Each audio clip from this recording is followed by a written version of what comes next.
Penarikan yang efektif. Makin banyak pelamar yang dapat dikumpulkan, semakin selektif calon yang akan dipekerjakan. Bila hanya ada 2 pelamar untuk 2 lowongan, kita tidak punya pilihan. Tetapi bila ada 10 atau 20, kita dapat menggunakan beberapa teknik seperti wawancara, tes kemampuan, tes psikologi, dan seterusnya. Ini jumlah pelamarnya ini terbatas gitu ya. Hanya 2 orang atau sedikit kurang dari 10. Jadi sehingga tidak punya pilihan. Tetapi jumlah yang sedikit itu belum tentu juga memberikan hasil ya. Sehingga tetap mungkin dilakukan suatu proses perekrutmen ya. Ada beberapa kemungkinan dilakukan perekrutmen ya, proses rekrutmen tetap dijalankan, sehingga karena memang kebutuhannya mendesak atau gimana ya, sehingga ada beberapa calon pelamar ini yang lebih sedikit ya. Dia perusahaan tidak mempunyai pilihan lain kecuali itu. Tapi kalau misalkan lebih dari 20, ada yang 200, ini calon-calon tenaga kerja yang baru, itu biasanya prosesnya ada wawancara, tes kemampuan, psikotes, atau kesehatan gitu ya. Nah, ini prosesnya lebih panjang ya. Karena suplainya lebih banyak daripada demand-nya gitu. Jadi pencari kerjanya lebih banyak daripada kebutuhan perusahaan. Jadi kebutuhan perusahaan hanya mencari 2 orang gitu ya, 2 orang. Tetapi pelamarnya banyak, bisa lebih dari 10, 20. Nah, ini kompetisi dan mereka kompetisi, saling bersaing. Tetapi perusahaan juga mencari orang yang qualified, yang betul-betul sesuai dengan keinginan gitu ya, sesuai dengan keinginan, dan mempunyai, dianggap karyawan tersebut, calon karyawan tersebut, pelamar tersebut mempunyai kualitas yang bagus, dan itu bisa bergabung dengan perusahaan tersebut tentunya. Nah, ini ada beberapa, biasanya wawancara ini terakhir ya, ada tes kemampuan, tes psikologi, terus kemudian tes kesehatan ya, terakhir ke wawancara. Biasanya gini. Saya pun juga dulu mengalami proses ini, mengalami saat saya mencari kerja ya, kerja mungkin tempatnya jauh ya, ya. Saya dulu pernah mengalami seperti ini cerita pribadi ya. Saya pernah ikut di ini, di luar kota di Jawa Barat ya. Orang pelamarnya itu memang lumayan banyak, 200 ya, sekitar 200 orang lebih ya, pelamarnya banyak ya. Dari hasil tes kemampuan kemudian tersaring berapa orang, kemudian saya ikut tes kemampuan, ikut tersaring ya, kemudian tes psikotes ikut masuk ya, berhasil. Nah, kemudian tes uh, wawancara terakhir, wawancara kita hanya terseleksi hanya 6 orang ya, 6 orang dari 200 itu, kita terseleksi 6 orang ya, di wawancara ini, proses wawancara. Pada saat wawancara ini seperti sidang skripsi, tapi kita dihadapkan sama owner, itu ada 6 owner ya, 6 owner. Kita kayak sidang skripsi kayak gitu, jadi di depan ditanyai satu-satu. Ya, wawancaranya seperti kayak gitu, jadi detail banget ya, bagian-bagian bidang-bidang ini, orang-orang ini ikut bertanya, ikut ngetes kita ya, terkait dia bisa mengkoreksi ya dari hasil kemampuan kita ya. Ya, kita pengetahuannya memang mungkin berwawasan macam-macam ya, cara kita menyampaikan, cara kita karakteristiknya orang itu bisa dilihat dari hasil dari wawancara ini. Terakhir juga yang berhubungan dengan masalah kompensasi. Tentunya di wawancara ini biasanya ada kompensasi yang dia berikan, kesepakatan pada saat nanti bisa diterima dikerja di sini, reward yang diterima sekian, ya, sesuai enggak, ya, makanya itu. Sehingga jujur aja pada saat itu terakhir saya di wawancara ini terakhir gagal, saya tidak sesuai dengan spek saya, jadi kebutuhannya terutama ya di rewardnya gitu ya. Ini cerita pribadi saya dulu. Oke, selanjutnya mengorganisasikan fungsi penarikan. Untuk perusahaan yang lebih besar perlu mempertimbangkan apakah melaksanakan sentralisasi atau desentralisasi fungsi penarikan. Ya, jadi perekrutannya ini bisa di pusat ataupun di cabang-cabang perusahaan yang membutuhkan.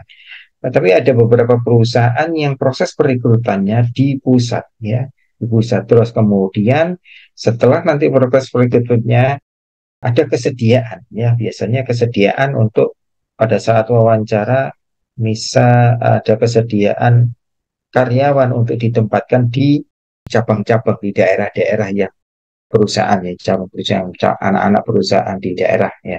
Nah, misalnya itu. Ini juga penarikannya bisa di sentral atau di apapun di desentralisasi di cabang-cabang perusahaan. Berapa keuntungan melaksanakan sentralisasi? Yang pertama, lebih mudah dalam sosialisasi rencana strategi dan efisiensi. Jumlah kebutuhan ditentukan oleh proses perekrutmennya di pusat, ya. Kebutuhannya karena ada permintaan dari desentralisasi daerah, sehingga daerah tidak punya kewenangan atau anak di wilayah tidak mempunyai kewenangan dalam proses perekrutmen. Proses pengambilan karyawan diperoleh dari sentralisasi, ya. Kemudian jika masing-masing divisi memiliki hak otonomi atau kebutuhan menarik sangat bervariasi, akan lebih bijak mendesentralisasikan fungsi penarikan. Ya, terkait dengan ini, ya, ada hak otonomi perusahaan atau daerah, gitu ya, yang lebih berhubungan langsung, ya, berhubungan langsung. Mungkin di daerah otonomi atau maksudnya anak perusahaan yang di daerah. Pusat biasanya kan kalau kita kan kan di cabang di mana? Di kantor pusat di Jakarta, cabangnya di Surabaya. Otonomi daerah, otonomi perusahaan yang ada di cabang itu bisa lebih bijaksana. Ya, karena apa? Progres pencariannya itu terkait dengan karakteristik orang tersebut yang berada di suatu daerah, ya, itu mempunyai karakteristik orang yang sesuai, gitu ya. Mungkin karena lokasi dekat dengan perusahaan, gitu ya. Terus kemudian ada yang mungkin itu putra daerah, gitu ya. Kalau misalnya di Irian, ya. Kalau Irian tentunya kalau kita cari di pusat desentralisasi, desentralisasi kan tentunya orang-orangnya bervariasi, bisa jadi Sumatera dari yang, tapi mereka yang akan ditaruh di Irian, gitu, apakah mereka bersedia dikirim ke cabang yang lebih jauh, gitu ya. Nah, ini lebih susah juga terkait dengan itu, banyak jumlah biaya yang dikeluarkan oleh perusahaan juga akan semakin besar. Tetapi tidak untuk kemungkinan, ya, pusat mengirimkan delegasinya ke cabang, ya, itu menunjukkan bahwa orang ini adalah hasil dari tes, hasil dari rekrutmen yang mempunyai kualitas yang lebih, dan di cabang itu belum mempunyai orang-orang yang seperti itu, sehingga perlu keputusannya itu penempatnya dari sentralisasi pada saat rekrutmen itu, ya. Kerjasama lini dan staf manajer SDM melakukan penarikan jarang menjadi orang yang bekerja atas prestasi karyawan yang direkrut. Oleh sebab itu manajer lini harus dilibatkan, ya. Manajer lini harus dilibatkan, ya, dari mulai dari bawah sampai ke atas. Jadi memang pada saat rekrutmen itu ada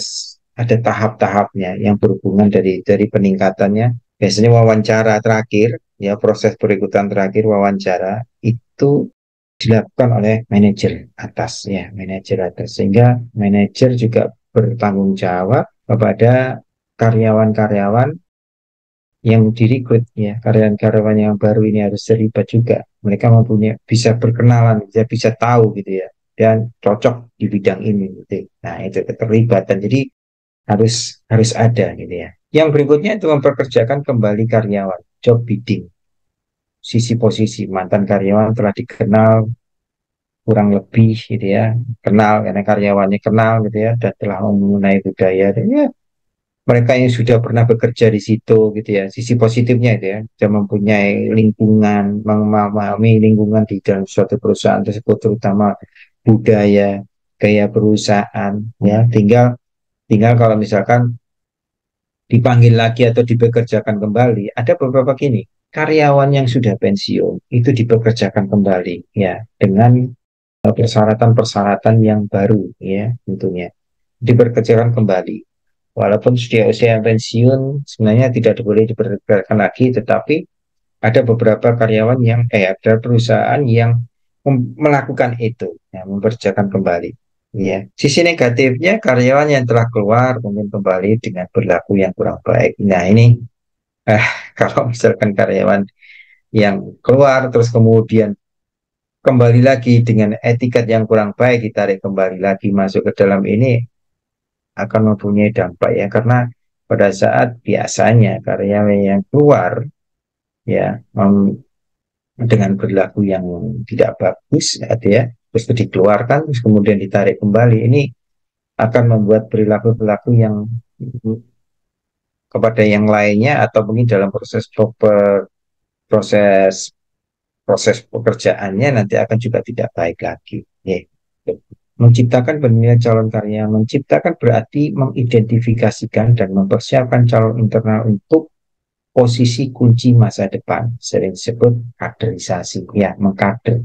Ada beberapa perusahaan juga yang melakukan ini, mengkader, terutama biasanya untuk mengkader ini karyawan juga mempersiapkan training-training kepada karyawan yang sudah ada, training terus kemudian menyekolahkan lagi gitu ya, karena nanti akan diposisikan sebagai pengganti ya, sebagai kendati di posisi yang lebih tinggi, selanjutnya memberikan mereka bekal pengetahuan, keterampilan, pengalaman ya, ini kayak training tadi ya, pengalaman, karena dia harus berpengalaman di bidangnya untuk mempunyai pengalaman di bidang yang baru, tentu adanya training dan pembekalan pengetahuan. Yaitu contohnya ya tadi ada pemberian pelatihan-pelatihan,